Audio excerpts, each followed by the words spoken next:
سورہ نساء آیت نمبر 141۔ منافقین وہ ہیں جو ہمیشہ منتظر رہتے ہیں اور تمہارے نگران رہتے ہیں، اگر تو تمہیں فتح و کامیابی نصیب ہو تو کہتے ہیں کیا ہم تمہارے ساتھ نہیں تھے، لہٰذا ہم بھی افتخار، اعزاز اور مال غنیمت میں تمہارے شریک ہیں۔ اور اگر کفار کامیاب ہو جائیں تو انہیں کہتے ہیں کیا ہم نے تمہیں جنگ اور مومنین کے سامنے سر تسلیم خم نہ کرنے کی ترغیب نہیں دی تھی، لہٰذا ہم تمہارے ساتھ اس کامیابی میں شریک ہیں۔ خدا تمہارے درمیان قیامت کے دن فیصلہ کرے گا اور اس نے ہرگز مومنین پر کافروں کے غلبے کی راہ نہیں بنائی۔ تفسیر منافقین کی صفات۔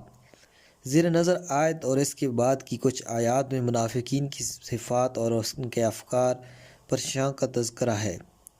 ارشاد ہوتا ہے، منافق وہ ہیں جو ہمیشہ یہ چاہتے ہیں کہ ہر پیش آنے والے واقعے سے مفاد اٹھائیں۔ اگر تو تمہیں کامیابی حاصل ہو جائے تو فوراً اہل ایمان کی صفوں میں کھڑے ہوتے ہیں اور کہتے ہیں کیا ہم تمہارے ساتھ نہیں تھے، کیا ہماری بھاری امداد اس کامیابی میں تمہارے کام نہیں آئی، لہٰذا ہم بھی ان تمام فوائد میں اور مادی و معنوی منافع میں تمہارے شریک اور حصہ دار ہیں۔ لیکن اگر کامیابی اسلام کے دشمنوں کو ہوئی تو فوراً اپنے آپ کو ان کے قریب کر لیتے ہیں اور اس پر اپنی خوشی کا اظہار کرتے ہیں اور کہتے ہیں یہ ہم ہی تھے جو تمہیں مسلمانوں سے جنگ کرنے اور ان کے سامنے سر تسلیم خم نہ کرنے کی ترغیب دیتے تھے، اس لیے ہم بھی تمہاری کامیابیوں میں حصہ دار ہیں۔ اس طرح یہ لوگ اپنے موقع پرستی کے ذریعے چاہتے ہیں کہ مومنین کی کامیابی کی صورت میں افتخار اور اعزاز پائیں، یہاں تک کہ مال غنیمت میں بھی حصہ دار بنیں اور ان پر احسان جتلائیں، اور دوسری طرف کفار کی کامیابی پر بھی خوش ہوتے ہیں، انہیں کفر میں پختہ تر کرتے ہیں، مسلمانوں کے خلاف ان کے حق میں جاسوسی کرتے ہیں اور ان کی کامیابی کی راہ ہموار کرتے ہیں، گویا وہ رفیق قافلہ بھی ہیں اور شریک رائے زن بھی۔ وہ اپنی زندگی اسی دور کھیل میں گزار دیتے ہیں۔ قرآن ایک مختصر سے جملے میں ایسے لوگوں کا انجام بیان کرتے ہوئے کہتا ہے، آخرکار ایک دن آ ہی جائے گا جب پردے اٹھ جائیں گے اور ان کے برے چہروں سے نقاب پلٹ دیے جائیں گے۔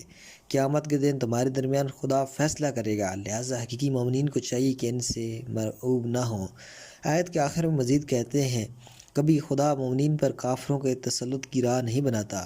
کیا اس جملے سے مراد یہ ہے کہ منطق و استدلال کے لحاظ سے کفار بھی مومنین پر غلبہ نہیں پائیں گے، یا اس سے فوجی کامیابی یا ایسی کوئی اور کامیابی مراد ہے؟ اس سلسلے میں ہم بعض پہلوؤں کا جائزہ لیتے ہیں۔ لفظ سبیل اصطلاح کے مطابق نکر و سیاہ نفی میں کے قبیل سے ہے، جو کہ عمومیت کے معنی دیتا ہے، لہٰذا آج سے معلوم ہوتا ہے کہ نہ صرف منطق و استدلال سے بلکہ سیاسی، فوجی، ثقافتی، اقتصادی غرض کسی لحاظ سے بھی کفار اہل ایمان پر غالب نہیں آئیں گے۔ آج اگر مختلف میدانوں میں ہم اپنی آنکھوں سے دیکھتے ہیں کہ کفار مسلمانوں پر غالب ہیں تو اس کی وجہ یہ ہے کہ بیشتر مسلمان حقیقی مومن نہیں ہیں۔ آج مسلمان ایمان کے تقاضے، اپنی ذمہ داریاں، اپنا حقیقی طرز عمل اور اسلامی افکار سب کچھ فراموش کر چکے ہیں۔ ان میں اتحاد اور اخوت اسلامی کی کوئی خبر ہے، نہ حقیقی معنی میں جہاد کرتے ہیں اور نمو علم و آگاہی کے حامل ہیں۔ حالانکہ اسلام نے ان سب پر حصول علم لمحہ ولادت سے لے کر لحظہ موت تک لازم قرار دے رکھا ہے۔ یہی وجہ ہے کہ آج وہ ایسی زندگی بسر کر رہے ہیں۔ بعض فقہاء نے حقوق اور حکم کے حوالے سے مختلف مسائل میں مومنین پر کفار کے عدم تسلط کے لیے اس آیت سے استدلال کیا ہے۔ آیت کی عمومیت کے پیش نظر یہ بات زیادہ بعید نظر نہیں آتی۔ غور کیجیے گا، یہ امر قابل غور ہے کہ اس آیت میں مسلمانوں کی کامیابی کے لیے فتح کا لفظ استعمال ہوا ہے، جبکہ کفار کی کامیابی کے لیے لفظ نصیب استعمال ہوا ہے۔ یہ اس طرف اشارہ ہے کہ اگر کفار کو کچھ کامیابیاں نصیب ہوں تو وہ محدود، وقتی اور ناپائیدار ہوں گی، آخری فتح تو اہل ایمان ہی کو حاصل ہوں گی۔ والسلام علیکم ورحمۃ اللہ۔